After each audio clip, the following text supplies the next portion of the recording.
안녕하세요. 명절들 잘 보내셨습니까? 명절 중간에 주일이 있어서 온전하게 그 가족들 만나기가 어려울 것 같은데, 그래도 시작할 때는 사람이 몇 명 없어서 걱정을 했는데 그래도 많이 참석하신 것 같습니다. 아무쪼록 이번 명절에 또 은혜로운 시간들이 계속 되시기를 바랍니다. 같이 잠깐 기도드리겠습니다. 전능하신 우리 아버지 하나님, 우리를 죄 가운데서 구원해 주셨을 뿐만 아니라 지금도 우리와 함께 하시면서 우리의 일거수일투족을 관찰하시고 또 바른 길로 인도해 주시고 또 보호해 주시는 주님, 너무나 감사드립니다.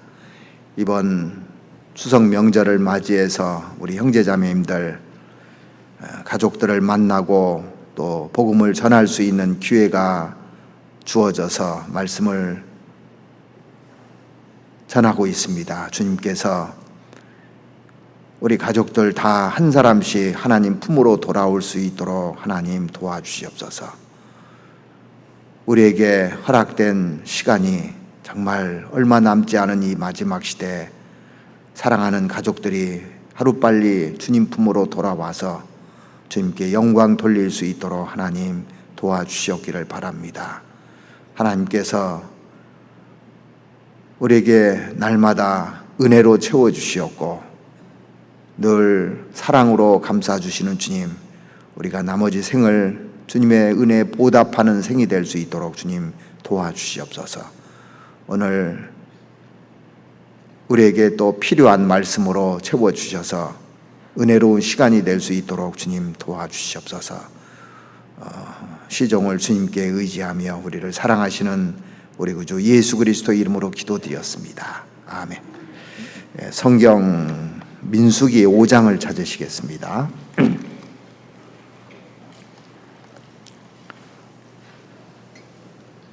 민수기 5장 1절 말씀부터 4절까지 제가 읽어드리겠습니다.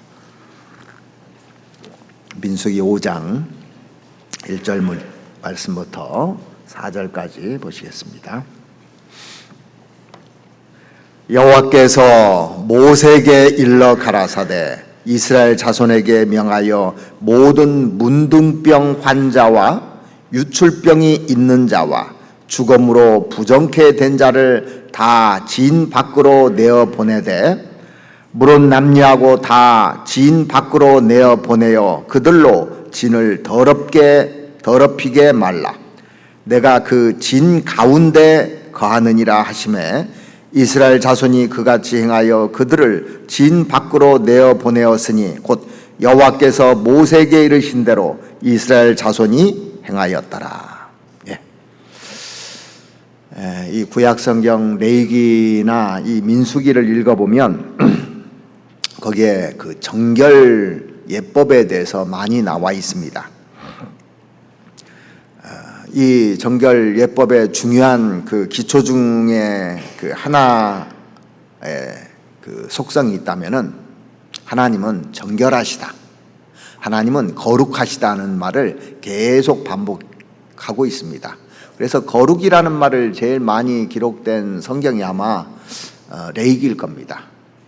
그 다음에 민수기에 이런 그 예법들이 쭉 나오잖아요. 왜 그러면 그런 얘기들을 계속해서 얘기하시냐면 하나님은 거룩하신 하나님이시기 때문에 여기 보면 더럽히게 말라 하는 말이 있잖아요. 3절에 보시면 무릇 남녀하고 다 진 밖으로 내어 보내어 그들로 진을 더럽히게 말라. 내가 그 진 가운데 거하느니라 하시매. 왜냐하면 하나님이 그 가운데 계시기 때문에 더럽히게 말라 그렇게 얘기하는 겁니다. 그래서 오늘 본문에 보면은 더럽히게 하는 그 병을 세 가지를 들어서 설명을 하고 있습니다. 2절 한번 보시겠습니다. 이스라엘 자손에게 명하여 모든 문둥병 환자와 유출병이 있는 자와 죽음으로 부정케 된 자를 다 진 밖으로 내어 보내되. 자, 이건 구약입니다. 신약 시대 때는 이게 정역이 안 되지만 우리가 이 말씀을 통해서 영적인 교훈을 받을 수가 있습니다. 구약에 기록된 것은 그림자잖아요. 그래서 하나님의 말씀은 하나도 버릴 것이 없습니다. 그래서 이 말씀을 통해서 우리가 교훈을 받는 것이 중요한데 우리에게 경고하고 있는 이 더럽히게 하는 영적인 죄들에 대해서 오늘 좀 살펴보고자 합니다. 먼저 여기 세 가지 병에 걸린 사람들은 진 밖으로, 그러니까 지금으로 말하면 교회 밖으로 이렇게 진 밖으로 내보내라고 그랬지 않습니까? 첫 번째 병이 뭐냐면 유출병 환자라고 되어 있습니다. 문둥병 환자라고 되어 있습니다. 구약에서 문둥병이 딱 걸리면요 분리를 시켜요. 일반 사람들하고 이제 분리를 시킵니다. 이 문둥병이라는 것은요 영적으로 어떤 교훈을 가져다 주냐면은 언제든지 교만하고 이렇게 연결되어 있다는 걸 알 수가 있어요. 성경을 이렇게 쭉 보면은. 그래서 문둥병은 어떤 병이냐면 피부가 썩는 병이잖아요. 피부가 썩어 나갑니다. 제가 그 소록도에 가서 실제 이제 그 문둥병 환자들을, 요즘은 이제 그 말을 한센시병이라고 이렇게 바꿔서도 부르지 않습니까? 옛날엔 나병이라고 그렇게 했고, 근데 성경에 문둥병이라고 나오니까 이 표현을 가지고 말씀드리겠습니다. 그래서 실제 이 손들이 없는 분들도 있고 코가 없는 분들도 있고 막 여러 분들이 계시더라고요. 그런데 이 문둥병은 썩게 하는 병이기 때문에 이 교만이라는 것은 영혼을 썩게 하는 병입니다, 사실은요. 그래서 성경에서 교만을 얼마나 안 좋게 얘기하는지 여러 군데 나오잖아요. 여기 잡아놓으시고 예레미야 13장을 한번 찾아보시겠습니다. 예레미야 13장.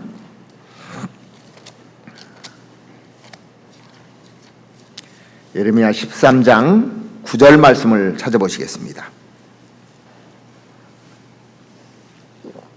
예레미야 13장 9절. 나 여호와가 말하노라. 내가 유다의 교만과 예루살렘의 큰 교만을 이같이 썩게 하리라. 이 교만하고 썩는 거하고 연결해 놨죠. 그러니까 여러분들 신앙생활 하면서요 교만하지 마세요. 교만하면 영혼이 썩어요. 이 문둥병 특징 중에 하나가 뭐냐면 이 문둥병이 진행되는 동안 자기가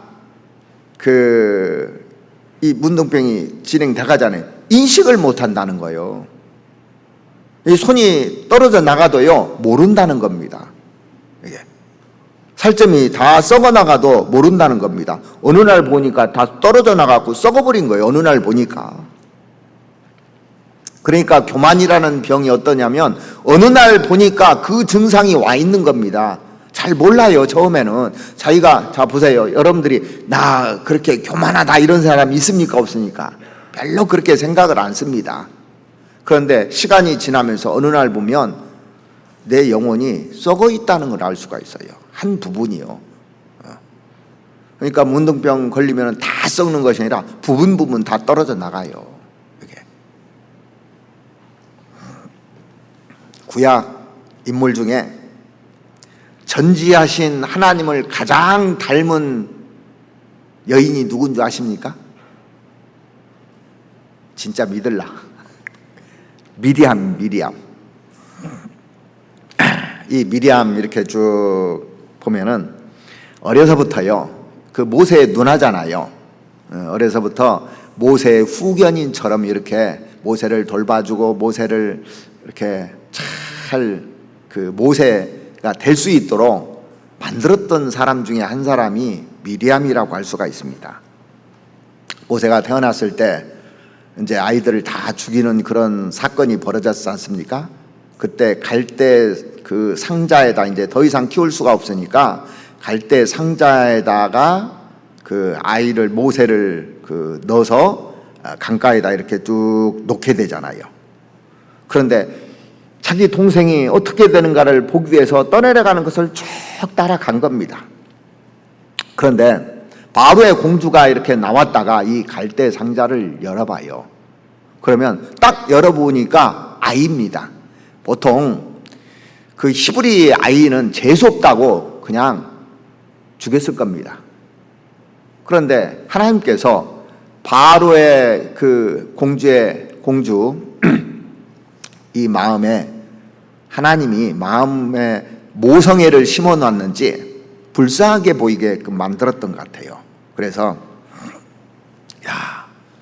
이 아이 이렇게 예쁜데 불쌍하다. 내가 데려가서 키워야 되겠다. 그런 마음이 드는 거예요. 그런데 이 아이 젖을 누가 주지? 그때 미리암이 딱 나타나서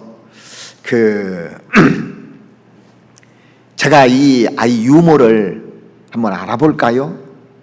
그런데 또 허락을 해요. 그러라고. 그런데 그 유모가 누굽니까? 모세의 어머니였어요. 어머니가 이제 데려다가 그 아이가 이제 어느 정도 될 때까지, 나이가 몇 살인지는 나오지 않지만 이제 뭐 대여섯 살 될 때까지라든가 이렇게 쭉 키웠던 것 같아요. 자, 아주 모세를 살리는데 절대적으로 중요한 역할을 한 사람이 미리암이라는 사람입니다. 이제 그 나중에 모세가 장성해서 이스라엘 백성들을 데리고 홍해바다를 건너오잖아요. 그래서 그 건너오고 나서 축제가 벌어집니다. 그래서 맨 앞에서 이렇게 기쁨을 표현하고 춤을 췄던 사람이 미리암이었습니다. 여인들도 같이 그 춤을 추게 되는데, 미리암을 이제 선지자로 세웁니다. 여선지.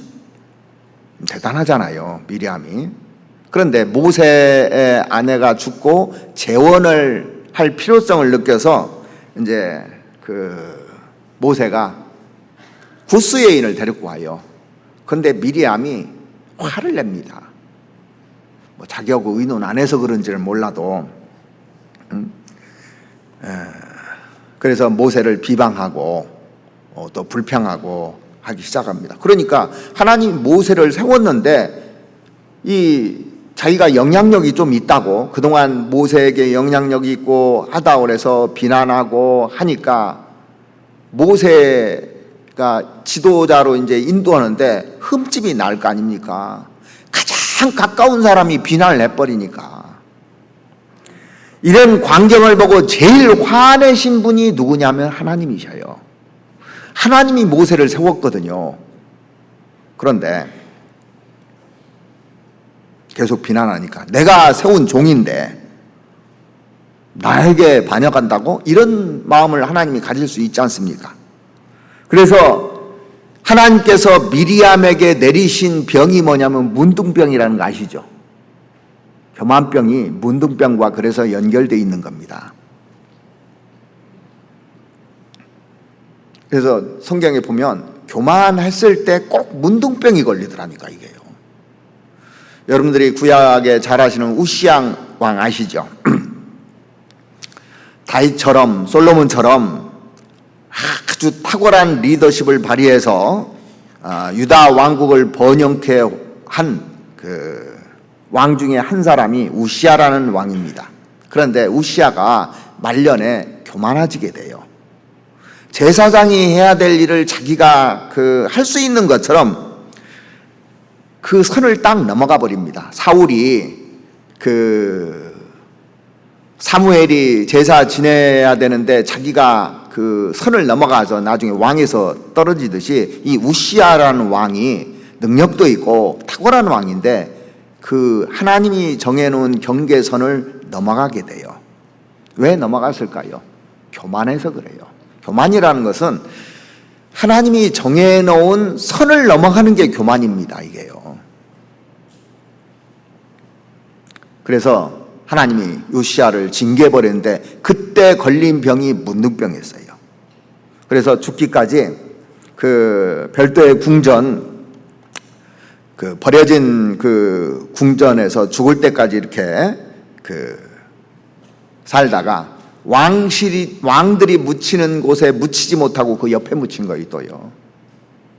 저 역대하 26장을 한번 찾아보시겠습니다.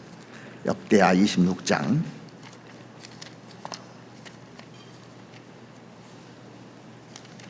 26장 16절 말씀을 보시겠습니다.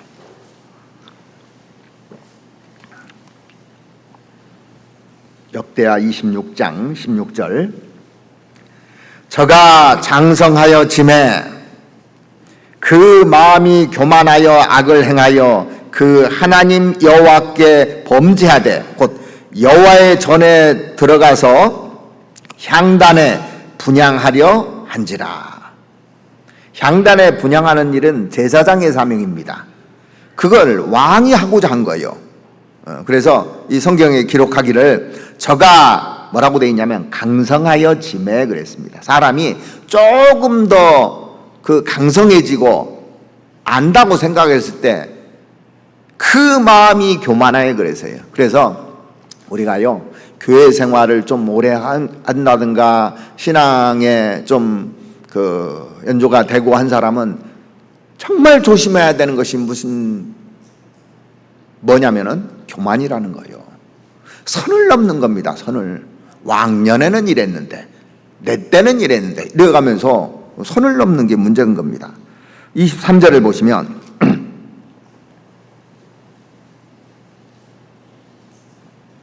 우시아가 그 열조와 함께 잠에 저는 문둥이라 하여 왕실의 열왕의 묘실에 접한 땅 곧 그 열조의 곁에 장사하니라.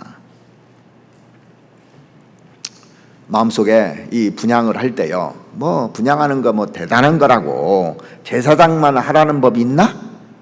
내가 왕인데? 이런 생각을 분명히 가졌기 때문에 그 선을 넘은 겁니다. 영적인 월권 행위를 한 거예요, 사실은요.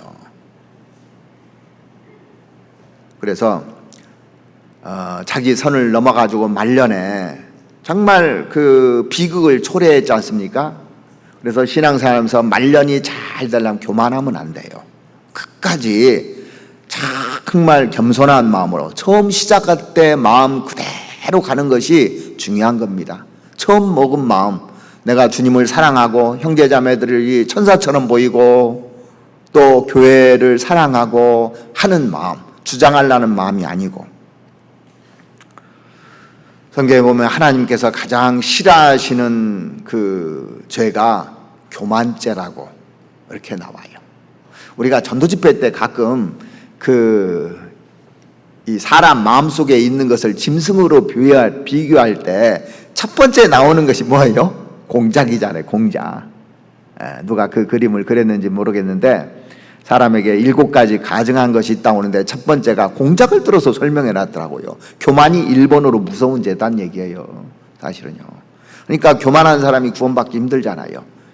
교만은 패망의 선봉이라고 되어 있습니다. 잠언 16장 18절에 보시면 교만은 패망의 선봉입니다. 그 야고보서 보면 하나님은 교만한 자를 대적하시되 그렇게 되어 있잖아요. 대적한다는 겁니다. 아니, 야고보서가 아니라 베드로전서 나오죠. 베드로전서 5장 5절에 하나님은 교만한 자를 대적한다고 되어 있어요. 대적.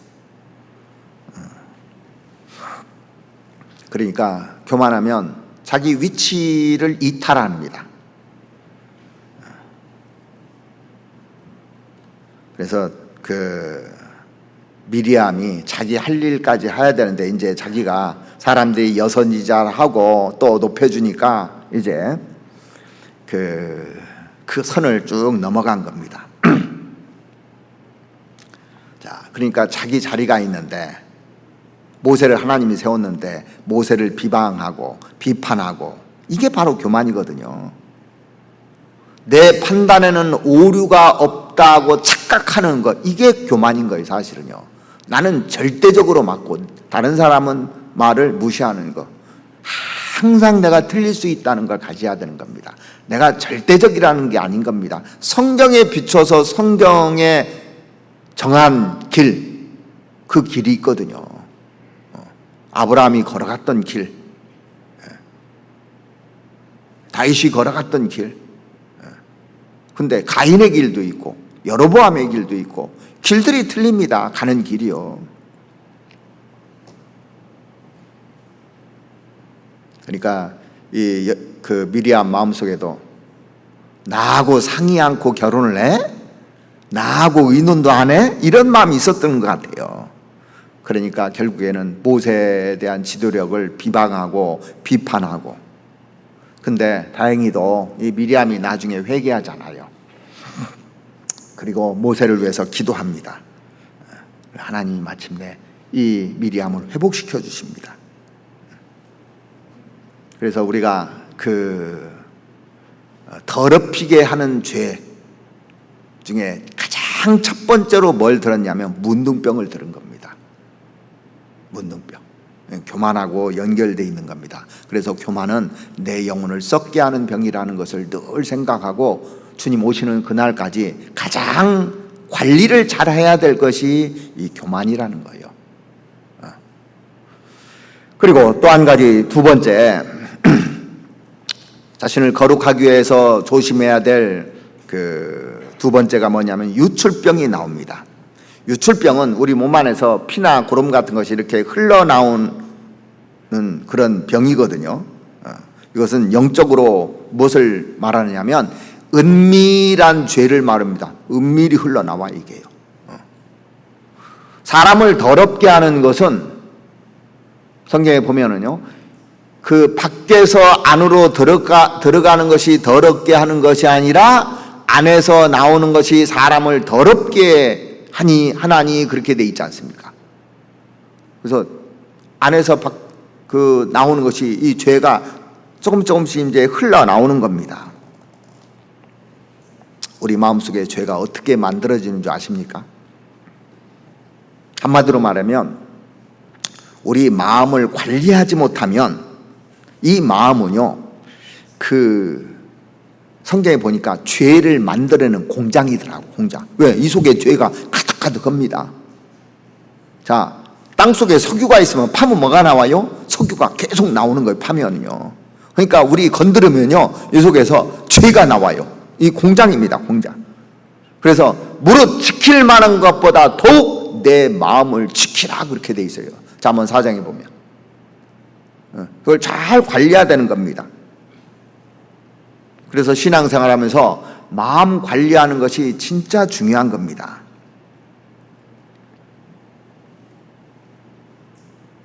자, 죄는 어디서 나오냐면 전부 다요, 욕심에서부터 시작되더라고요. 욕심이 잉태한 즉 죄를 낳고, 성경에 그렇게 돼 있지 않습니까? 죄가 장성한 즉 사망을 낳느니라.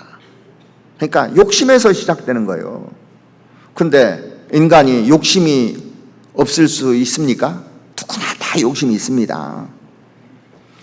그런데 그것을 잘 다루지 못하면은 죄가 된다, 그 얘기예요. 그래서 우리가 두 번째로 다뤄야 될 것이 뭐냐면 이 욕심을 잘 관리해야 돼요. 명예욕도 있고 물질욕도 있고, 이런 욕심들이 참 사람한테 많습니다.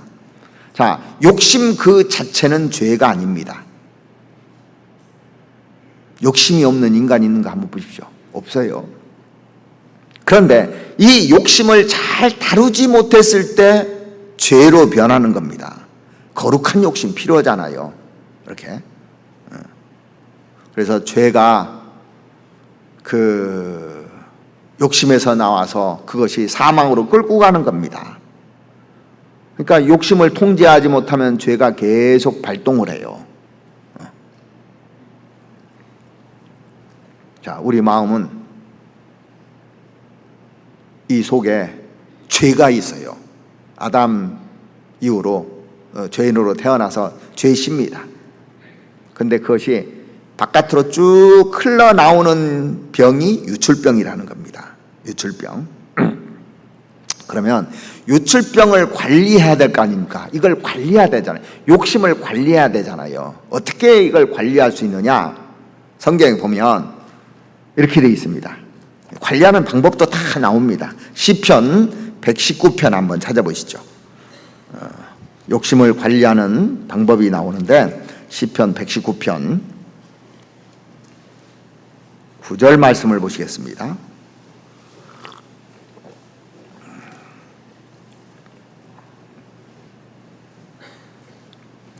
시편 119편 9절. 청년이 무엇으로 그 행실을 깨끗게 하리이까? 주의 말씀을 따라 삼갈 것이니라. 그러니까 이 주의 말씀이 딱 제어시켜주는 역할을 하는 겁니다. 세상에요, 제어기가 없으면 이게 문제가 돼요. 이제 그 어떤 성도들 보면은 이 소변이 제어가 안 된다는 분들이 있더라고요. 그럼 그처럼, 그러니까 기저귀를 차고 다니는 거예요. 언제 나오는지를 모른다는 거예요. 얼마나 축복입니까? 제어를 해준다는 것이. 하나님께서 때가 맞게 제어를 탁탁 해주는 겁니다, 이게요. 근데 그게 고장 나버려요. 그냥 덜덜덜 흘러나오는 겁니다, 이게. 그래서 우리의 그 죄를 관리하는 것은 이 말씀으로 관리하는 거예요. 이 말씀을 잘 내가 들으면 이 마음은 관리가 되게 돼 있습니다. 11절 보시겠습니다. 11절. 내가 주께 범죄치 아니하려 하여 주의 말씀을 내 마음에 두었나이다. 주의 말씀을 내 마음에 두었다 그랬잖아요. 자, 우리가 마음속에다가 이런 것들을 집어넣어 봐요. 참나 슬픈 생각을 집어넣어. 눈물 나는 거 계속 집어넣으면요, 눈물 나와. 슬퍼져요. 그걸 계속 집어넣으면. 그러니까 말씀을 계속 집어넣잖아요. 그러면 기쁨이 나와요. 거기서요. 위로가 나오고 행복이 나오고. 그러니까 내 안에 뭘 집어넣어야 되는가, 이것도 참 중요한 겁니다. 그래서 유출병이라는 것은 이 통제를 못해서 이 피가 흘러나오는 병이잖아요.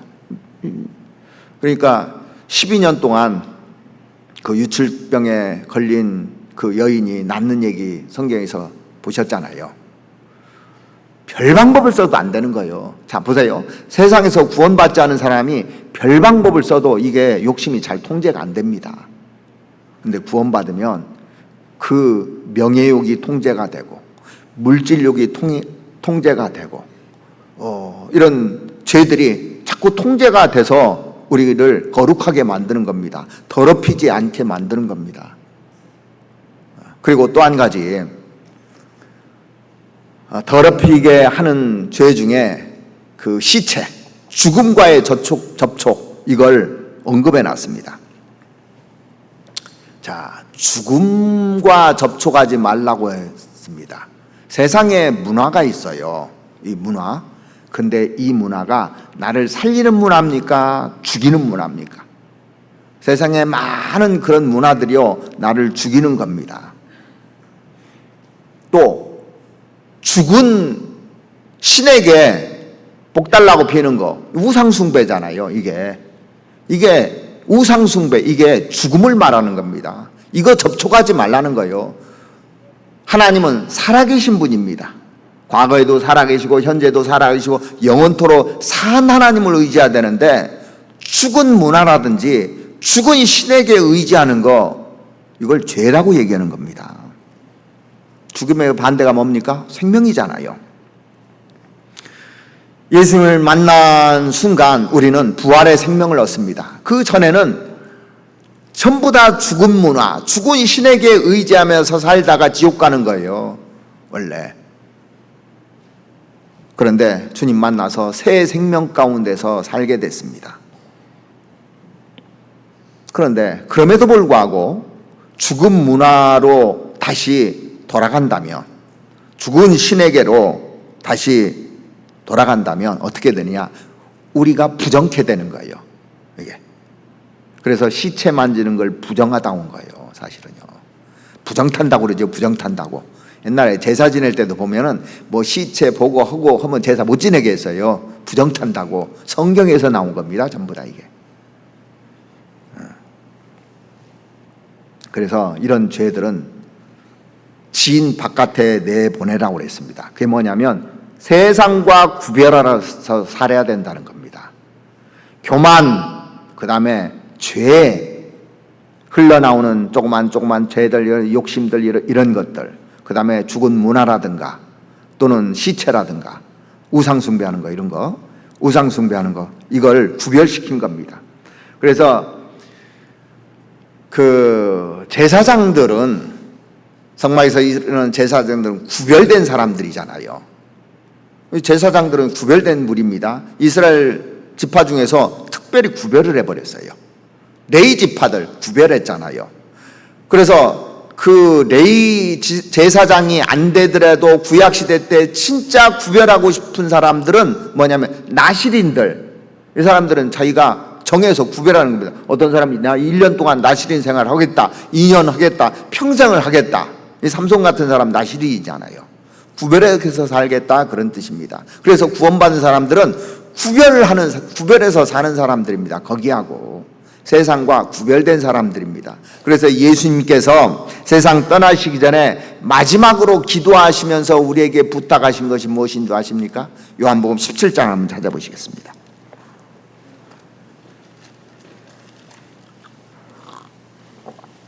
(17장) 15절 말씀 보시겠습니다.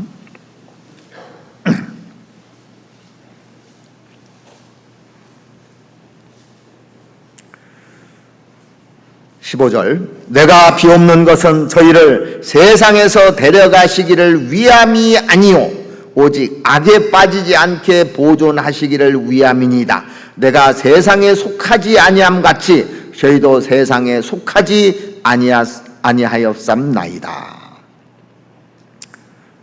주님이 이 땅에 오셨지만은 세상에 속한 자가 아니잖아요. 하늘에 속한 분이었습니다. 하나님은 소속이 하늘이고 하늘 소속입니다.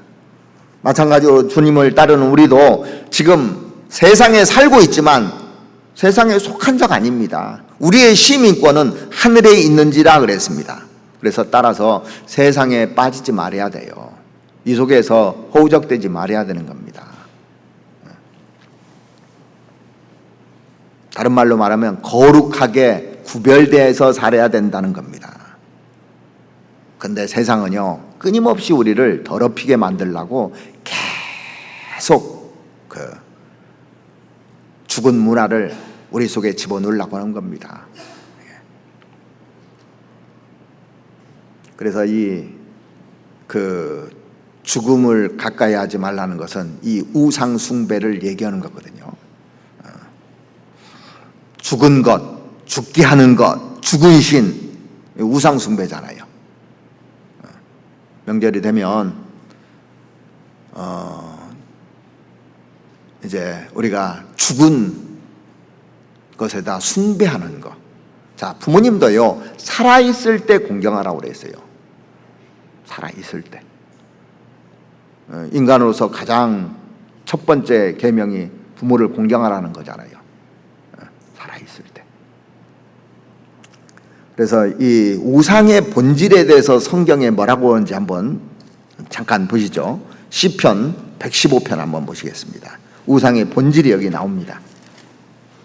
시편 115편 4절 말씀부터 보시겠습니다.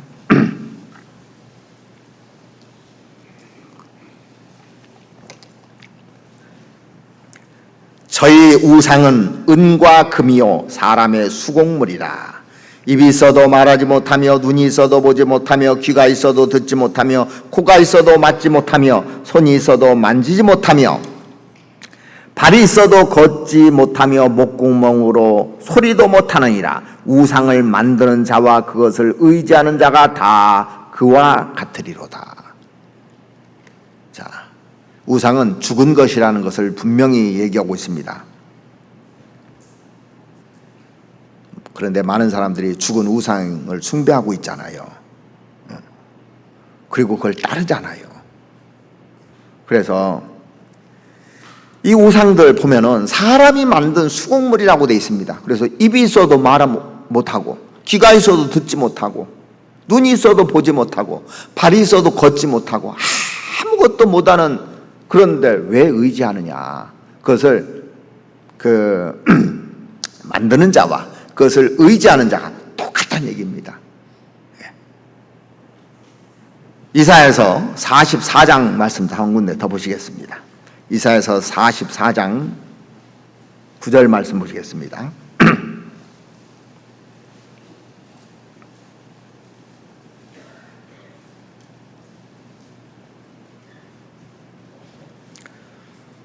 우상을 만드는 자는 다 허망하도다. 그들이 기뻐하는 우상은 무익한 것이오늘 그것의 증인들은 보지도 못하며 알지도 못하니 그러므로 수치를 당하리라. 수치당한다고 되어 있습니다. 우상 숭배하는 거 헛것이라고 그랬잖아요. 다 허망한 것이라고 했습니다. 아무 유익이 없다고 되어 있습니다. 그래서 그것을 섬기면 나중에 부끄럽게 되고 수치를 당할 것이다. 이 우상 문화가 죽은 문화, 사람들이 죽은 문화를 좋아하잖아요. 수치 문화인 겁니다. 우리가 그것을 절대 따라서는 안 되는 겁니다. 자, 우리가 예수님 만나서 구원받았다면 우리에게 영원한 생명을 주셨습니다. 우리는 영원한 생명을 가진 자들이에요. 그러니까 이 세상에 죽어 있는 것을 따라갈 이유가 없는 겁니다, 사실은요.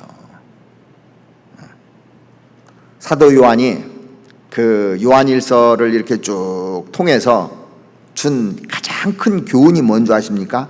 마지막에 뭐라고 되어 있냐면 요한일서 그 5장 21절에 보시면 자녀들아 너희 자신을 지켜 우상에서 멀리하라 그랬습니다. 우리 구원받은 자녀들에게 내가 지금까지 말씀한 것을 잘 지키고 그걸 따라가야지 우상을 가까이 하면 안 된다. 우상에서 멀리하라 그랬습니다. 세상에서 추구하는 것, 이런 것을 좋아하고 이런 죽은 문화를 따라가고 우상 숭배하고 하는 것을 멀리하라고 그랬습니다. 그래서 광야 행진을 하는 이 민수기 당시 이 백성들에게 하나님께서 더럽히는 병들을 쭉 얘기하시는 거예요. 문둥병 멀리하라, 교만 멀리하라는 얘기예요. 유출병 환자 죄 멀리하라는 겁니다. 죽음을 멀리하라, 죽음 시체들, 이것은 그 죽은 문화라든가 우상 숭배하는 거 멀리하라는 겁니다. 자, 근데 멀리하는 것으로 끝나서는 안 되고 보다 적극적으로, 그러면 주님과 동행하려면 어떻게 해야 되느냐면 주님과 연합해야 된다는 걸 강조하고 있는 겁니다. 연합해야 되죠. 함께 해야 되죠. 멀리만 되는 것이 아니라 함께 해야 되는 겁니다, 이제는요. 자, 예수님이 이 땅에 오셔서 하신 일이 뭔지 보십시오. 분명히 구약시대 때 유출병 환자 진 밖에 내보내라고 그랬고, 문둥병 환자 진 밖에 내보내라고 했고, 죽음 십체를 만지고 이런 사람들, 접촉한 사람들 진 밖으로 내보내라고 했는데 주님이 와서요 이 사람들 다 만졌어요. 신약성경에 오면 그게 다 성경에 기록되어 있습니다. 가까이 하셨어요. 왜냐하면 예수님은 그걸 해결할 수 있는 분입니다. 죄를. 그래서 내가 의인을 부르러 온 것이 아니라 죄인을 부르러 왔느니라. 그런 죄인들을 구원해 주려고 주님께서 오신 겁니다. 복음서에 보면은 문둥병자들을 고쳐주는 얘기가 쭉 나오는데 누가복음 17장에 보면은요, 문둥병자 그 10명이 그 예수님을 보자마자 가까이 하지 못하고 멀리서 소리를 치잖아요. 가까이 할 수가 없으니까 멀리서 소리를 칩니다. 예수 선생이시여, 우리를 긍휼히 여기소서, 우리를 불쌍히 여달라고 그 사람들이 소리를 지릅니다. 근데 예수님이 가까이 가시잖아요. 그리고 가까이 가서 제사장들에게 내 몸을 보이게 하라 그랬습니다. 이 말씀을 듣고 깨끗해졌어요. 그들은 더 이상 이제 격리될 필요가 없었습니다. 그러죠? 그리고 이제 다른 사람들과 사회 한복판으로 다시 돌아올 수가 있게 돼 있었어요. 그리고 다른 사람들을 섬길 수 있는 기회가 된 거예요. 우리는 구원받기 전에 딱 하나님하고 분리된 사람들입니다. 격리된 사람들이에요. 죄 가운데 살았기 때문에. 그런데 예수님이 오셔서 우리의 그 문둥병을 다 깨끗하게 해주셨잖아요. 그래서 하나님과 함께 동행할 수 있게 된 겁니다, 이게요. 그래서 예수님은 그 문제를 해결해 주시기 위해서 오신 겁니다. 이 마가복음 5장에 보면 혈류병 앓던 여인이 치료받은 거 아시잖아요. 예수님 옷가에 손을 대기만 해도 낫겠다는 마음으로 접촉하지 않습니까? 그러니까 그 여인도 분리된 환자였는데 예수님이 그 여인을 고쳐주시는데 몰래 가서 손을 딱 댔는데 예수님이 그걸 알아보시고 누가 내 옷에 손을 댔느냐 그랬습니다. 이것은 책망하려고 물으신 것이 아닙니다. 간절한 마음으로 자기 죄의 문제를 해결하려는 마음이에요. 우리도 구원받은 사람이요 간절한 마음으로 그렇게 예수님을 가까이 하지 않습니까? 그럼 예수님이 그것을 다 해결해 주시는 겁니다. 나라 내 믿음이 너를 구원하였느니라 그랬잖아요. 혈류의 근원이 딱 멈추고 이제 분리되어 있던 곳에서 하나가 될 수 있었던 겁니다. 이게. 그리고 예수님을 따르는 제자가 되잖아요. 그리고 또 우리가 누가복음 7장에 보면 나인성 과부의 아들 죽어서 이제 시체가 쭉 나가는 겁니다. 그 부모가 과부인데 어머니가 얼마나 힘들었을까요? 하나밖에 없는 아들이 이제 죽어서 나가니까. 근데 사람들은 접촉을 안 씁니다. 부정탄다고 접촉을 안 해요. 예수님이 와서 관을 만지십니다. 그래서 거기에다가 청년아 일어나라 그랬어요. 청년이 벌떡 일어나는 거예요. 예수님을 따르게 됩니다. 다시요. 이런 모든 것을 이렇게 쭉 보면은 격리됐던 사람들, 이 사람들을 하나님이 풀어주시는 겁니다. 죽음에서 해방시켜 주신 거예요. 죽은 나사로도 다 묶어놨잖아요. 몸을요. 배로 다 동여놨는데 다 풀어놓아 다니게 하라 그랬습니다. 그래서 하나님께서 죄로 격리된 우리들을 풀어놓기 위해서 이 세상에 오신 겁니다. 주님이 이렇게 딱 만지면요 해결된 거예요. 자, 소경의 눈을 띌 때도 보면은 진흙에다 침을 딱 뱉어서 이겨서 직접 하시잖아요. 손을 대신다는 것은 사랑으로 하나님께서 그 사랑의 힘으로 우리를 낫게 해주는 겁니다. 그래서 주님의 사랑이 임하면 내 병들이 낫는 거예요. 그래서 우리가 사람이 변하는 것은요 사랑이 들어가야 돼요. 근데 내가 계속 교만해 있으면 사랑을 못 받습니다. 미리암이 회개했을 때 하나님께서 문둥병을 깨끗하게 해준 겁니다. 회개했을 때 끝까지 회개하지 않은 오시아는 그냥 죽어버리잖아요. 그래서 가장 중요한 것이 회개라는 겁니다. 자, 그러면은 이런 병을 어떻게 하면 멀리할 수 있을까? 이런 병을요. 이게 핵심이지 않습니까? 우리가 이건 아는데 이제 이 처방을 받아야, 우리가 어떤 병에 걸렸는데 처방을 못 한다면 처방전이 없다. 그것처럼 답답한 일이 없어요. 그래서 우리가 이런 말씀을 들을 때는 이런 어려운 문제들, 이런 것들을 하나님이 풀어주시는 겁니다. 풀어주시니까 마음이 뜨겁지 아니하더냐는 그 제자들에게 하신 말씀처럼 누가복음에 보면은 궁극적인 해답을 알아야 돼요. 그리고 약을 받았으면 약을 잘 먹어야 나을 거 아닙니까? 그냥 들어서 낫는 게 아니거든요. 그러니까 여러분들이 말씀을 이렇게 쭉 들어서 해결되는 것이 아니라 실행하는 자가 복이 있나니 그렇게 돼 있어요. 성경에요. 약을 먹어야 해결되듯이 치료를 받아야 해결되듯이 듣기만 해서는 절대 안 되는 겁니다. 내가 교만병에 걸리고 또 욕심이라는 죄로 말미암아서 이렇게 병에 걸리고 죽은 문화라든가 우상 숭배하는데 이런 병이 걸렸으면 이걸 낫게 하는 방법이 있어요. 성경에. 오늘 본문에 그 해답이 나옵니다. 자, 민수기 5장을 한번 보시겠습니다. 오늘 말씀 중에서 가장 중요한 핵심이 이겁니다. 5장 3절입니다.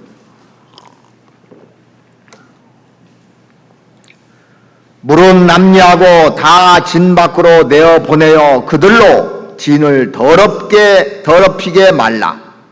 내가 그 진 가운데 거하느니라 하시매. 자, 이스라엘 백성들 무리 가운데 하나님이 거하셨습니다. 이 당시에 실제입니다. 신약시대 때 구원받은 사람들이 모인 무리 교회 안에 주님이 계시다는 것을 수없이 들어요. 머리로 계시고 함께하고 이 자리에 계시다는 걸 수없이 듣습니다. 그런데 실감을 못해요. 여기 실감해야 되는데.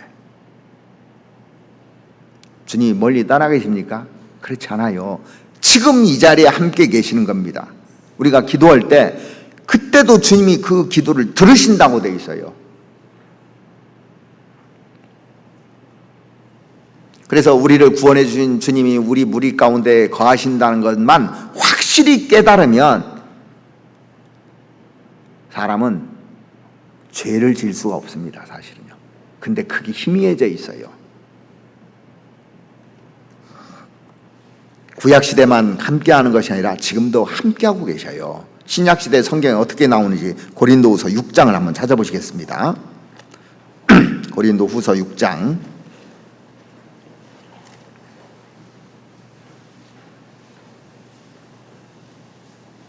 16절 말씀 보시겠습니다. 고린도전서 6장 16절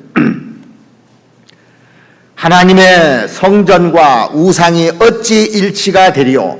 우리는 살아계신 하나님의 성전이라. 이와 같이 하나님께서 가라사대 내가 저희 가운데 거하며 두루 행하여 나는 저희 하나님이 되고 저희는 나의 백성이 되리라 하셨느니라. 지금도 구약시대만 그런 것이 아니라 내가 저희 가운데 거하며 그랬어요. 지금 이 자리에 거하고 계셔요. 거하며 두루 행하여 그렇게 되어 있습니다. 거듭난 사람들이 모인 구원받은 사람이 성전이잖아요. 내가 저희 가운데 거하며 그랬습니다. 출애굽할 때 이스라엘 백성들에게 함께 거했던 그 하나님이 신약시대 때 교회 안에 구원받은 무리 안에 함께 거합니다. 얼마나 많이 이걸 배웁니까? 그래서 구약시대 때 광야 교회에서 함께 하셨던 하나님, 그 하나님이 지금 나하고 같이 계셔요. 그걸 딱 까먹으니까 교만해지고 딱 까먹으니까 죄를 짓는 거예요. 나는 저희 하나님이 되고 저희는 나의 백성이 되리라 하셨느니라. 그래서 교회 안에 주님이 계시다는 것을 그 요한계시록에 보면요 7교회에다가 얘기를 해놨어요. 자, 요한계시록 1장을 한번 찾아보시겠습니다. 요한계시록 1장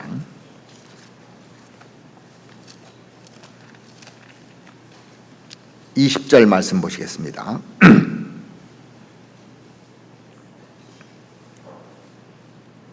사도 요한이 본 것을 기록해 놓은 겁니다. 내가 본 것은 내 오른손에 7별의 비밀과 7 금촛대라. 7별은 7교회의 사자요. 자, 7 촛대는 7 교회의 사자요. 7 촛대는 7 교회니라 그랬지 않았습니까? 2장 1절 보시겠습니다. 에베소 교회의 사자에게 편지하기를 오른손에 7별을 붙잡고 7 금 촛대 사이에 다니시는 이가 가라사대. 그러니까 교회 사이에, 교회 지금도 신약시대 때 지금도 다니고 계시잖아요. 계속 다니고 계시는 겁니다.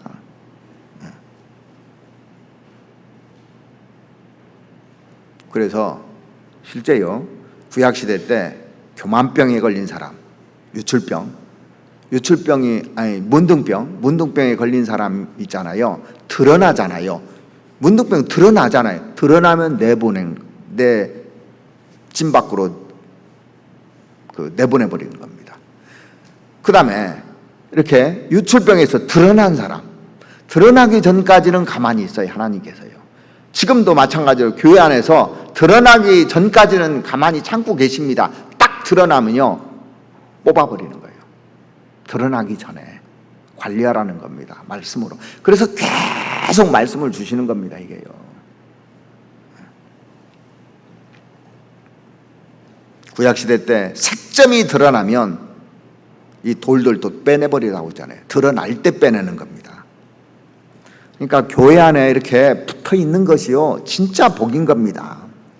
그런데 잘못을 고수하고 있으면 끝까지 붙어 있지를 못해요. 자기가 자기 발에 걸려서 넘어지게 돼 있는 겁니다. 자기 그 발에 걸리게끔 돼 있어요. 성경 고린도전서 9장에 보면 사도 바울이 이렇게 얘기했습니다. 고린도전서 9장 27절 한번 찾아보시죠.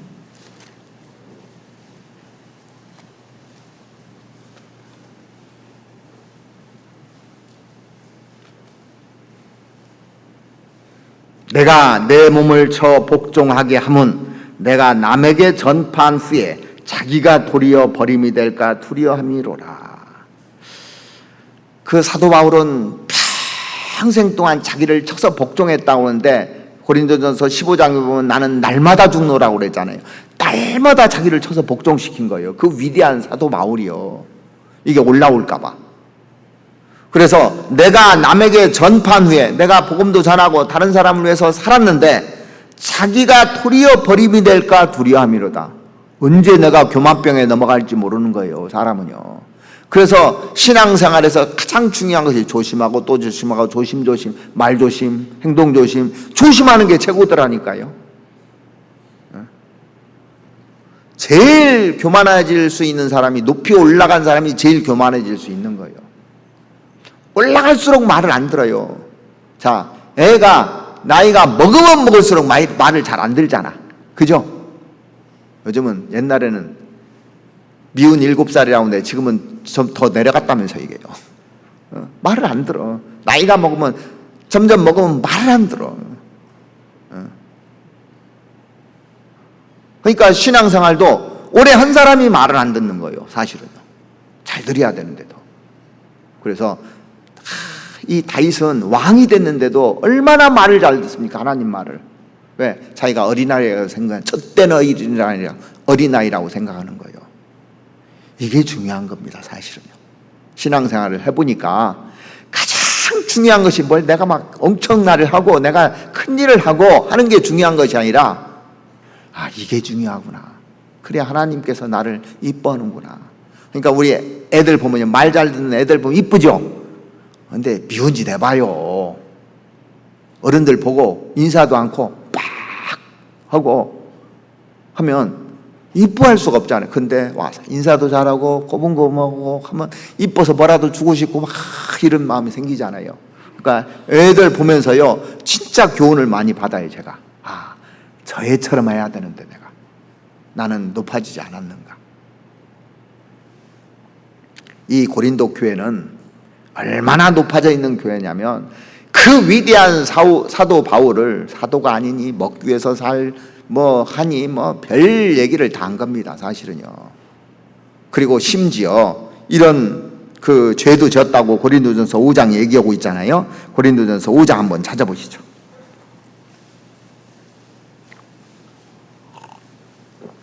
고린도전서 5장 1절 말씀부터 제가 좀 읽어드리겠습니다.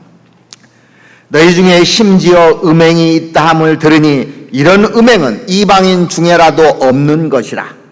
누가 그 아비의 아내를 취하였다 하는도다. 그리하고도 너희가 오히려 교만하여져서 어찌하여 통한이 여기지 아니하고 그 일 행한 자를 너희 중에서 물리치지 아니하였느냐. 물리치라고 돼 있잖아요. 분명히. 내가 실로 몸으로는 떠나 있으나 영으로는 함께 있어서 거기 있는 것 같이 이 일 행한 자를 이미 판단하였노라. 주 예수의 이름으로 너희가 내 영과 함께 모여서 우리 주 예수의 능력으로 이런 자를 사단에게 내어주었으니 이는 육신을 멸하고 영은 주 예수의 날에 구원 얻게 하려 함이라. 너의 자랑하는 것이 옳지 아니하도다. 적은 누룩이 온 땅에 퍼지는 것을 알지 못하느냐? 고린도라는 그 원래 뜻이 뭐냐면 풍기문란이라는 뜻입니다. 고린도라는 이름의 뜻이요. 그래서 음란하고 음탕한 도시가 이 고린도 교회입니다. 그래서 영어로는 그 코리시안이라고 그러잖아요. 풍기문란한 그런 도시였습니다. 그래서 구원받은 사람이요, 계물을 취하지를 않는가, 이런 범죄를 한 겁니다. 그래서 이런 자를 사단에게 내어주었으니 교회 안에 하나님 분명히 역사하셔서 판단하신 겁니다.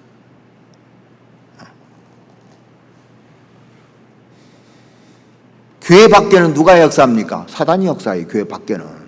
근데 사단에게 내어주었다는 것은 내어 쫓아버렸다는 얘기예요. 이는 육신은 멸하고 영은 구원받았기 때문에, 구원받은 사람은 한 번 구원받으면 이루어지지는 않잖아요. 그래서 영은 주 예수의 날에 구원을 얻게 하려 함이라 그랬어요. 그래서 심지어요, 이런 죄를 짓잖아요, 하나님이 죽여버리십니다. 저는 그걸 여러 번 봤어요. 여러 번. 5장 13절에 보시면 외인들은 하나님이 판단하시려니와 이 악한 사람은 너희 중에서 내어 쫓으라. 내어 쫓으라 그랬습니다. 쫓는 것이 아니라 쫓으라고 그랬어요. 쫓는 것은 따라가는 것이고 쫓는 것은 내어버리는 거잖아요. 악한 사람, 이런 사람을 교회 안에서 내어 쫓으라는 얘기는 뭐냐면, 이 교회는 거룩한 곳입니다. 이 도덕적인 죄를 묵은 누룩이라고 그럽니다. 묵은 누룩. 그 8절 한번 보시죠. 8절.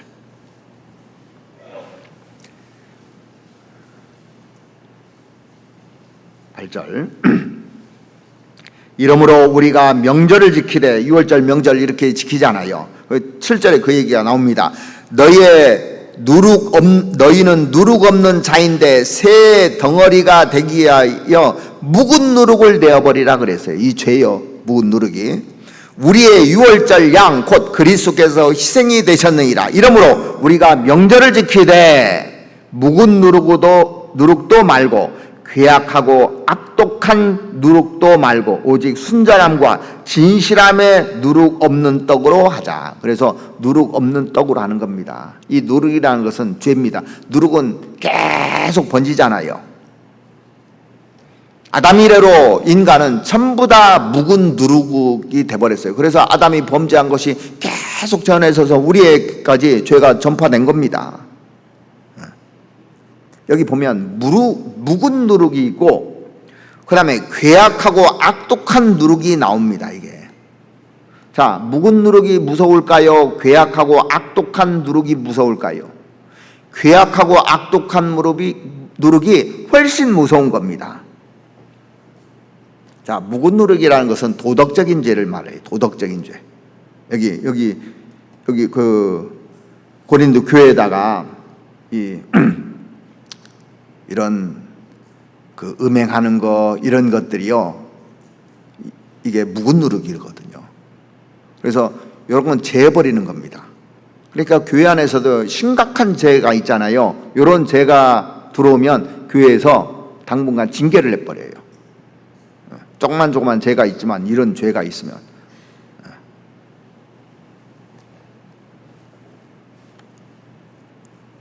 근데 이 죄는요,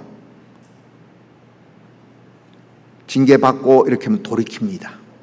돌이켜요. 그런데 여기 뭐라고 하네?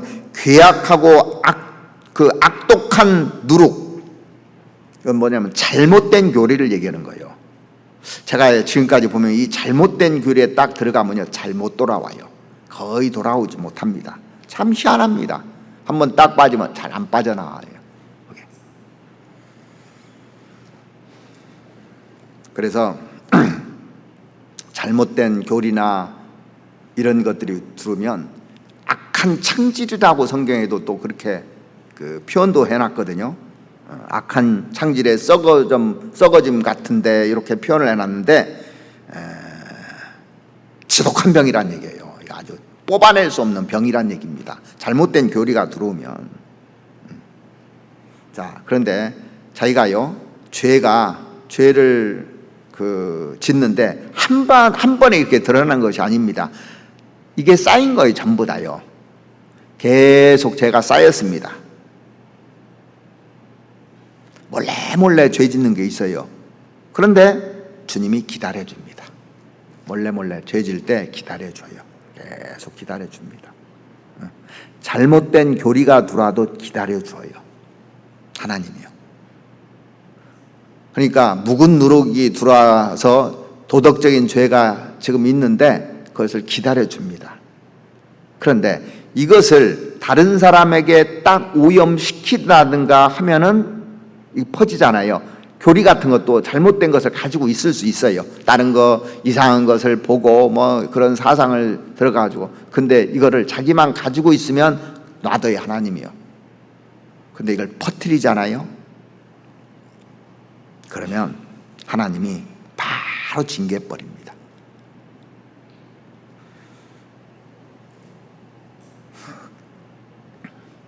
그래서 우리가 조심할 것이요, 요거를 딱 드러내는 순간 하나님이 징계하게 돼 있어요. 내 안에 그런 것이 있을 때 빨리 돌이켜야 되는 겁니다.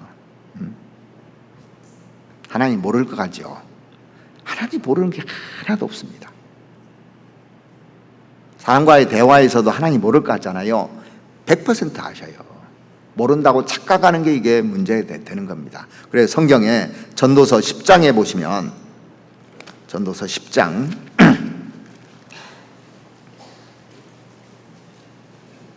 20절 말씀 보시겠습니다.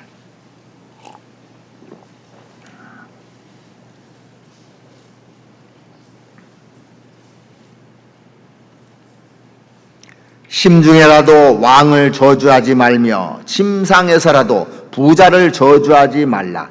공중의 새가 그 소리를 전하고 날짐승이 그 일을 전파할 것임이라. 심중에라도 마음속에라도 왕을 저주하지 말고, 침방에서라도, 침방은 잠자는 곳이죠, 은밀한 곳에서라도 부자를 저주하지 말라. 반드시 드러난다는 얘기입니다. 그래서 심중에 잘못된 것이 있으면요, 반드시 드러나게 돼 있어요. 내가 잘못된 동기를 가지고 있습니다. 안 드러날까죠? 반드시 드러냅니다. 교회 안에는 감출 수 있는 것이 없어요. 비밀이라는 게 없어요, 사실은요. 왜 그럴까요? 진 가운데 하나님이 계시기 때문에 그래요. 이 가운데 하나님이 다 보고 계시기 때문에. 이스라엘 백성들이 그 광야를 통과해서 첫 번째 성인 여리고성을 무너뜨렸잖아요. 이건 기적입니다. 대단한 일이에요. 그런데 여호수아 7장에 보면 그 대단한 사람들이 조그만 성 아이성을 이렇게 공격했는데 패해버렸어요. 말도 안 되는 얘기입니다, 이게. 그래서 36명쯤 죽었다고 돼 있잖아요. 이유가 뭐였습니까? 아간 한 사람 때문에 그런 거예요. 아간 한 사람 때문에. 여호수아 7장 보시죠. 7장 21절.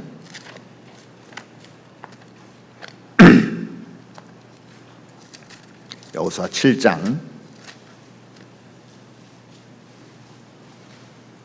뭐 때문에 그런지 한번 보시죠. 7장 21절. 내가 노력한 물건 중에 시날산의 아름다운 외투 한 벌과 은 200세겔과 50세겔 중에 금덩이 하나를 내가 하나를 보고 탐내어 취하였나이다. 보소서 이제 이 물건들을 내 장막 가운데 땅속에 감추었는데 은은 그 밑에 있나이다. 자, 이제 이 사건은요, 이미 결말이 끝나고 나서 드러났을 때 그 자기가 얘기한 거예요.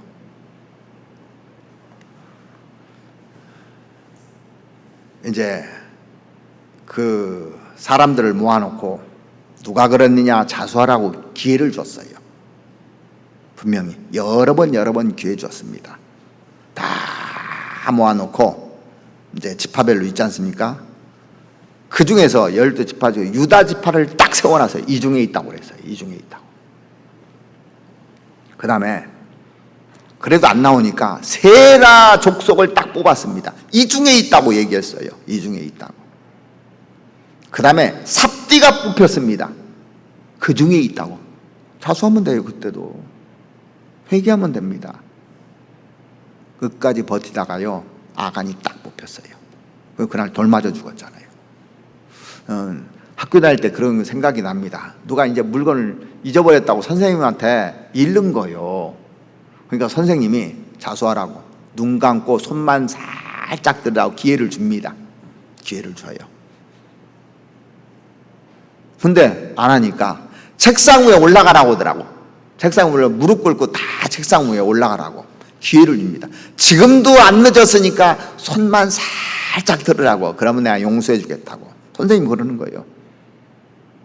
안 나오는 거예요. 그 다음부터 어떻게 하는 줄 아십니까? 하나씩 다 투져요. 가방을 이제. 결국에 딱 뽑혔습니다. 근데 눈 감으라는데 애들이 눈 감아요? 다 봐요. 그걸 다 봅니다. 근데 다 끝까지 안 가고 중간에서 손 내리라고 딱 했으니 모르겠냐고요. 이 뒤에는 아닌 거예요. 이 앞에 있는 거예요. 몰라도 어디까지 왔다 끝난 줄 압니다. 딱 뽑혔어요. 우리 학교 다닐 때 그런 제가 경험을 그 학교에서 본 적이 있거든요. 하나님이 기회를 주십니다. 기회를. 그런데 꼭 돌 맞아 죽을 때까지 그렇게 고집부려야 되겠느냐고요. 광야 교회 왜 그런 일이 하면 깨끗해야 하나님 역사하는 겁니다. 깨끗해질 필요가 있으니까. 신약시대 때 왜 그렇게 그런 일을 뽑아내시냐고요. 깨끗해져야 되니까. 그게 안 되면 하나님의 권위가 무너져 버려요. 권위입니다, 이거는요. 자, 우리 교회가 엉망진창이라고 해보십시오. 하나님의 이름이 욕먹어버립니다. 하나님 권위가 땅에 떨어져 버려요. 그래서 하나님이 교회를 깨끗해 하시는 겁니다. 그래서 하나님이 우리 교회 안에 일거수일투족을 다 지켜보시는 겁니다. 그것이 확실하게 내가 심겨지잖아요. 행동이 달라지고 말이 달라져요. 성경 잠언 15장 한번 찾아보시겠습니다. 잠언 15장 3절 말씀 보시겠습니다.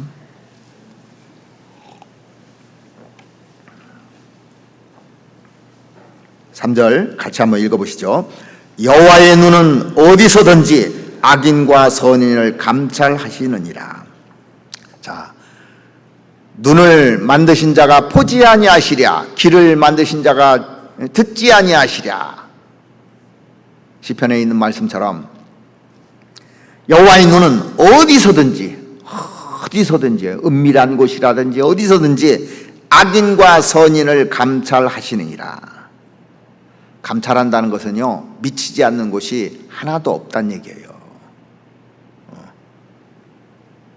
해를 그 낮에 빛으로 주관하시고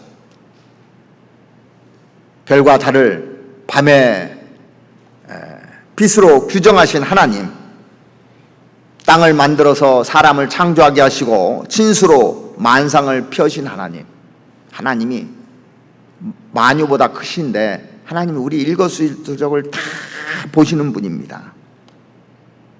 지금 이 우주 만물을 말씀으로 이렇게 붙잡고 있잖아요.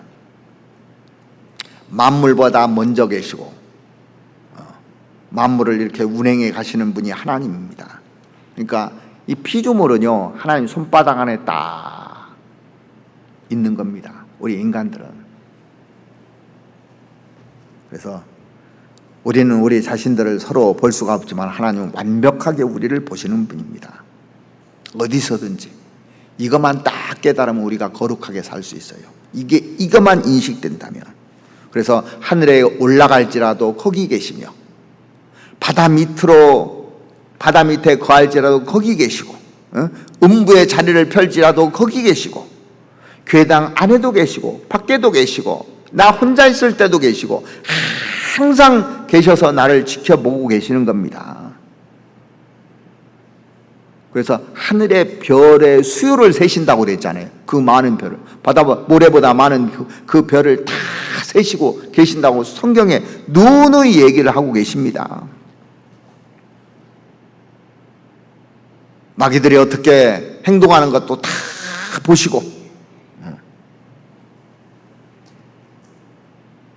그래서 하나님을 속일 수가 없는 겁니다. 과거부터 미래까지 다 아시기 때문에 성경에 나온 이 말씀이 100% 맞잖아요. 다 보시니까 그대로 써놓은 겁니다, 이게요. 하나도 빠지지 않고 완벽하게 하시는 분이에요. 그러니까 우리 얼굴 모양도 다 다르게 만드셨잖아요. 다 하시는 거예요. 이 사람 얼굴 모양, 이 사람 모양, 얼굴 모양을 다 아시니까 다르게 만드는 거예요. 우리 지문을 다 다르게 만드셨죠. 다 다른 걸 아는 거예요. 우리 마음 모르시겠냐고요. 다 아시는 겁니다. 시편 33편 한번 찾아보시겠습니다. 시편 33편 13절입니다.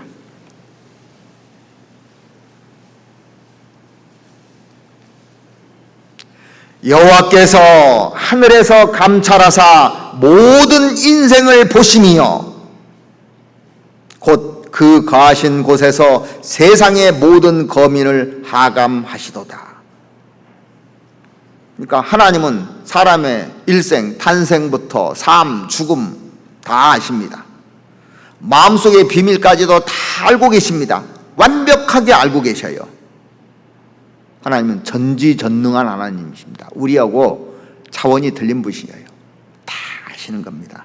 그래서 시편 139편에 보시면 시편 139편 한번 찾아보시겠습니다.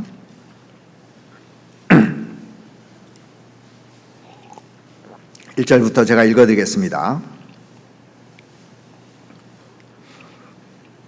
여호와여, 주께서 나를 감찰하시고 아셨나이다. 주께서 나의 앉고 일어섬을 아시며 멀리서도 나의 생각을 통촉하시오며 나의 길과 눕는 것을 감찰하시며 나의 모든 행위를 익히 아시오니 여호와여, 내 혀의 말을 알지 못하는 것이 하나도 없으시니이다. 다 안다는 얘기를 가장 많이 써놨잖아요. 나를 완벽하게 아시는 분입니다. 내가 앉고 일어서는 것도 아시고 나의 생각도 완전히 꿰뚫어 보시고 내가 다니는 길 눕는 거 내 행위 익히 아시오니 내 혀의 말을 알지 못하는 것이 하나도 없으시니다 그랬습니다. 다윗은 이런 하나님을 안 거예요. 이 다윗이 기록하잖아요. 다윗은 하나님 이런 분이라는 걸 아는 겁니다. 마태복음 10장 30절 말씀해 보시면 너에게는 머리털까지 다 세신 바 되었나니 그랬습니다. 머리털까지 다 세웠다고. 그러니까 인간의 사정, 개인적인 사정이라든가 형편 이런 거 알까요 모를까요? 다 아십니다. 내가 고민하는 문제라든가 그 갈등 느끼는 거 아실까요 모르실까요? 다 아십니다. 그래서 원망스럽다고 그러고 누가 내 마음을 알 거냐고 하고 막 이런 거 하잖아요. 가끔 힘들 때, 너무 원통할 때 알아줬으면 좋겠다고. 근데 다 보고 계시고 계신 거예요. 이사야서 40장 보시죠. 이사야서 40장 27절 말씀 보시겠습니다.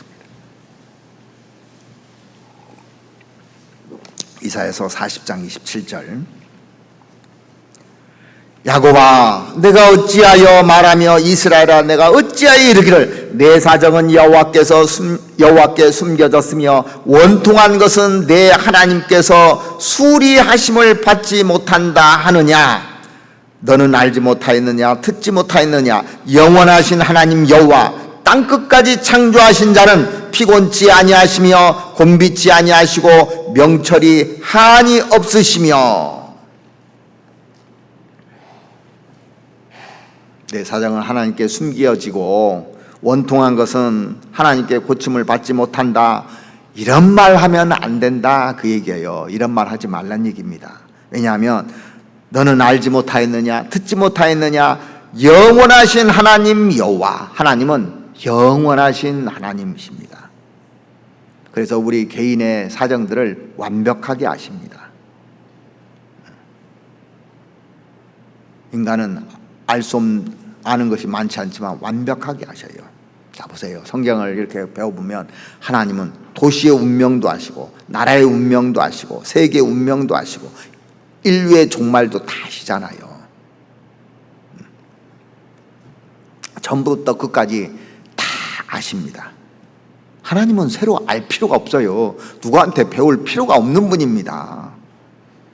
왜냐하면 하나님은 전지하신 분이기 때문에 모든 것을 아심으로 하나님이 이 말을 할 자격이 있어요. 우리는 이 말을 할 자격이 있죠. 내가 당신 마음 다 안다고. 거짓말이에요. 그거. 어떻게 알아? 그죠? 우리는 알지 못합니다. 그래서 10길 물속은 알아도 한 길 사람 속은 모른다고 하잖아요. 그 말이 맞는 거예요. 우리는 완벽하게 알 수가 없습니다. 자, 성경은 하나님 말씀입니다. 그래서 우리가 의심스러워하는 것의 최종 확정이 성경이에요. 하나님은 모든 것을 아시기 때문에 회개하지 아니하면 다 망한다고 써놓은 거예요. 다 아시는 겁니다. 자기는 안 망할 것 같지만 100% 아시는 겁니다. 회개하지 않으면 지옥 간다는 거 아는 겁니다. 회개하지 않으면 하나님이 안 쓴다는 걸 아시는 겁니다.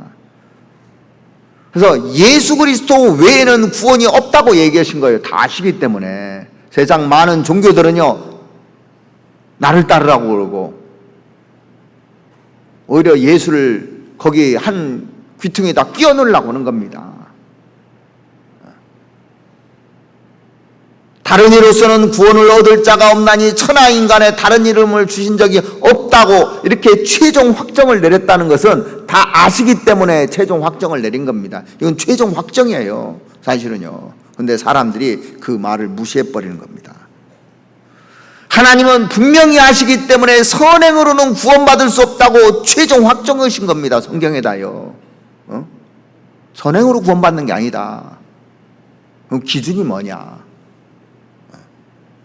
죄 문제를 완전히 해결해야 된다는 겁니다. 하나님은 선인과 악인을 감찰하신다고 그랬습니다. 사람은 시간 속에 있으나 하나님은 영혼 속에 계시므로 한 번에 모든 것을 한꺼번에 다 아시는 분입니다. 다 아셔요. 그것만 알면 하나님이 나를 완벽하게 아신다면 내가 죄를 지을 수가 없어요.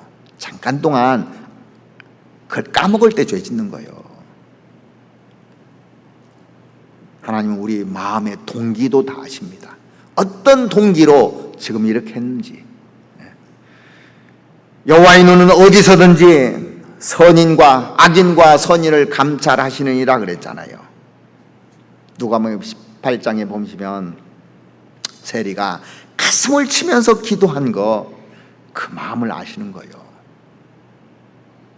그리고 구원해 줬잖아요. 역대하 16장 한번 찾아보시죠. 역대하 16장.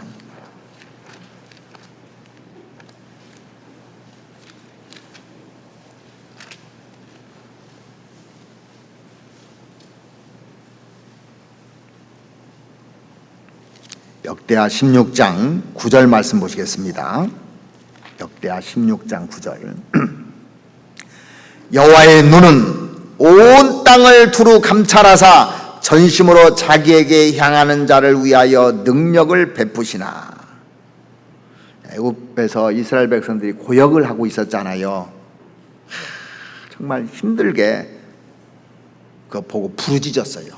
그 백성들이 보고 거기서 건져주신 겁니다. 그게 구원입니다. 건져주신 거예요. 제자들이요, 그 바람이 이렇게 쫙 부르니까 괴로이 노를 젓는 것을 보시고 그렇게 써 있어요. 다 제자들이 얼마나 고생하고 있는 거 다 보신 거예요. 그러니까 우리가 어떤 학예 수양회 때 고생한 거 있잖아요. 안 보이는 데서 고생한 거 다 보고 계셔요. 누가 봐주기를 봐줬으면 하는 마음 안 가져도 괜찮아요. 보는 데서 열심히 일하지 않아도 안 보이는 데서 묵묵히 일하잖아요. 다 보고 계신 겁니다. 그래서 꼭 드러낼 필요도 없어요. 그리스도인들이 고난당하는 거, 애매하게 누명 쓰는 거 걱정할 필요 없습니다. 하나님 다 보고 계셔요. 고난을 주시되 감당할 만큼만 주신다고 돼 있잖아요. 감당할 쯤에 피할 길 주신다고 돼 있잖아요. 그 얘기를 진짜 많이 들어요. 지금까지 지내온 거 보면은 그게 맞잖아요. 임원을 세울 때도 보면요, 하나님이 그 동기를 보시고 임원 세우는 거예요. 자, 이제 지금부터 기도합니다. 9월 달부터 이제 12월 첫째 주에 발표하기 전에 계속 기도해요. 저는 기도하고 하나님은 보여주시고. 그러니까 임원을 세워놓고 나서 저는 한 번도 후회해 본 적이 없어요. 왜? 제가 한 게 아니니까. 가끔 보면 따지러 오시는 분이 있어요. 이 사람을 왜 세웠냐는 도 따지러 오신 분이 있는데 하나님이 그때 필요해서 보시고 세운 거예요. 자, 사도행전 1장 한번 찾아보시죠. 사도행전 1장.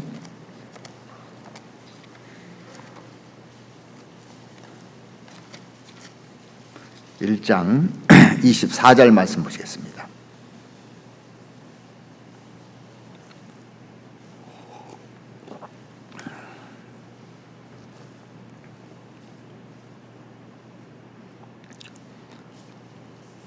저희가 기도하여 가로되 무사람의 마음을 아시는 주여, 이 두 사람 중에, 자, 이제 그 가룟 유다 대신에 그 유스도라는 요셉하고 마띠아 이 두 사람 중에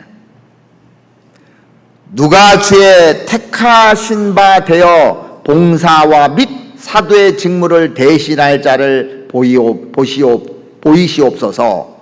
유다는 이를 버리고 제 곳으로 갔나이다 하고 제비 뽑아 마띠아를 얻으니 저가 11 사도의 수에 가입하니라. 근데 제비는 사람이 뽑지 않, 뽑는 건 누가 뽑는다고요? 자문해 보면 하나님 뽑는 거예요. 그것도요. 두 사람이 비슷비슷해요. 비슷비슷해. 아주 근소한 차이요. 근데 하나님이 세워주는 겁니다. 그래서 임원 세우는 것도 하나님이 세우는 것이 확실한 겁니다. 인생의 마음을 다 아시고 속사람의 마음을 다 아십니다. 누가 높아져 있는지 누가 낮아졌는지. 그러니까 이제 임원을 뽑을 때 누가 겸손한지 이걸 보는 거예요. 둘이 비슷하면 능력 똑같아요. 누가 겸손한지. 열심보다 더 중요한 게 그거예요. 열심보다.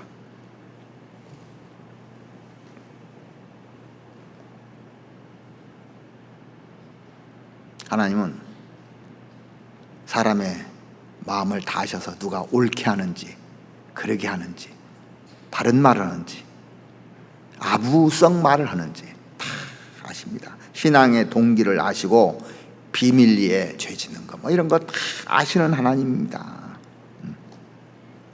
하나님이 증인이라고 했어요. 증거인. 예. 예레미야 29장 한번 찾아보시죠. 하나님이 다 아시니까 하나님이 증거한다고 돼 있어요. 예레미야 29장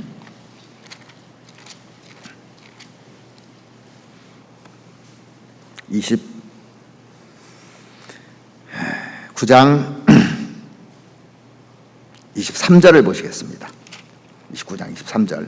이는 그들이 이스라엘 중에서 망령되이 행하여 그 이웃의 아내와 행하며 내가 그들에게 명하지 아니한 거짓을 내 이름으로 말함이라. 나는 아는 자요 증거인이라 여호와의 말이니라 하셨더라.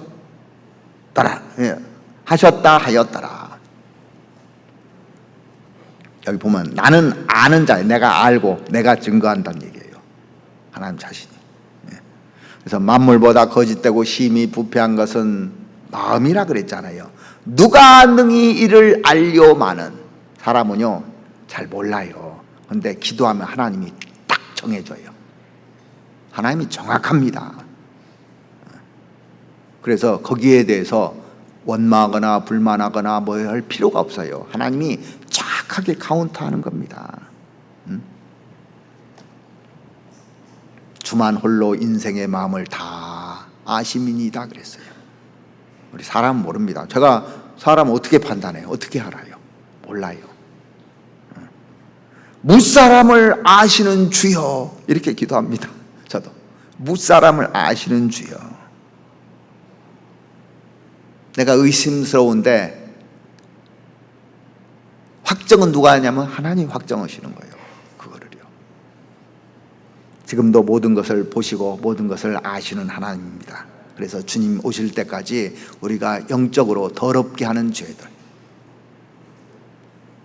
문둥병, 유출병, 죽은 시체 세 가지를 강조했어요.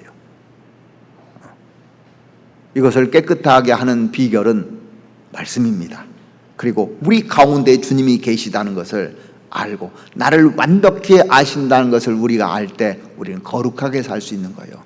거룩해라, 뭐 해라 이렇게 돼서 되는 게 아닙니다. 그걸 자기가 깨달아야 돼요. 주님이 함께 하신다는 것을. 나를 눈동자처럼 보고 계시고 주만 홀로 내 마음을 다 아시고 다 항상 보고 있다는 걸 알면 우리가 어디서든지 깨끗할 수가 있습니다. 잠깐 동안 우리가 죄를 짓고 또 이렇게 할 수는 있습니다. 드러났을 때 하나님 쫓아버려요. 그러기 전에 회개하고 돌이키고 하나님과 동행하다가 주님 만나야 됩니다. 그래서 주님 만날 시간이 더 가까워지니까 가면 갈수록 거룩이라는 것이 더 마음에 와닿습니다. 거룩이라는 것이. 옛날에는 그냥 거룩해야지 그랬는데 이게 더 많이 와닿아요. 더 겸손해야 되는 겁니다. 주님 만날 날이 가까울수록. 그동안도 잘해서 지금까지 왔잖아요. 끝까지 완주할 수 있도록. 우리가 명절이면 좀 가벼운 얘기를 해야 되는데 어쩌다가 이 무거운 얘기를 해서 죄송하기는 하지만 또 필요하니까 이 말씀을 해주시지 않았을까 하는 생각이 듭니다. 아무쪼록 남은 명절 기간 동안에 또 잘 보내시고 또 전도할 수 있는 기회가 될 수 있도록 이번 축계 수양회가 이번 주부터 시작되잖아요. 그래서 남은 기간 동안에 축계 수양회 모시고 할 분들 어떻게든지 전도해서 더 많은 영혼들이 축계 수양회에 가서 구원받을 수 있기를 바랍니다. 같이 잠깐 기도드리겠습니다. 우리 영혼을 사랑하셔서 우리에게 늘 권고해 주시고 우리를 바른 길로 인도해 주시는 주님 너무나 감사를 드립니다. 주님께서 문둥병 환자, 유출병 환자, 죽은 시체를 만진 사람들을 진 밖으로 내어 쫓으라는 것은 우리의 교만을 물리치고 욕심으로 말미암아 흘러나오는 조그만 죄들을 다 죄하고 또 죽은 문화, 우상 숭배를 멀리하라고 우리에게 교훈해 주시는 주님, 우리가 이 말씀을 가까이 하고 주님이 우리 가운데 계신다는 것을 늘 생각하고 거룩한 모습으로 살아가기를 간절히 원하는 주님의 마음을 이 시간 저희들 마음속에 심겨질 수 있도록 하나님 도와주시옵소서. 그래서 하나님의 복음을 전하는데 방해가 되지 않고 하나님께 영광 돌릴 수 있는 성도가 될 수 있도록 도와주시옵소서. 이번 주부터 또 시작되는 축의 수양에 새로운 영혼들 또 함께 참석해서 구원의 역사가 일어날 수 있도록 주님 도와주시옵소서. 아직 남은 명절 기간 동안에 전도할 수 있는 기회가 되고 또 은혜 가운데 시간들을 보낼 수 있도록 하나님 도와주시옵소서. 우리를 사랑하시는 우리 구주 예수 그리스도의 이름으로 기도드렸습니다. 아멘. 찬송가 483장 같이 하시겠습니다.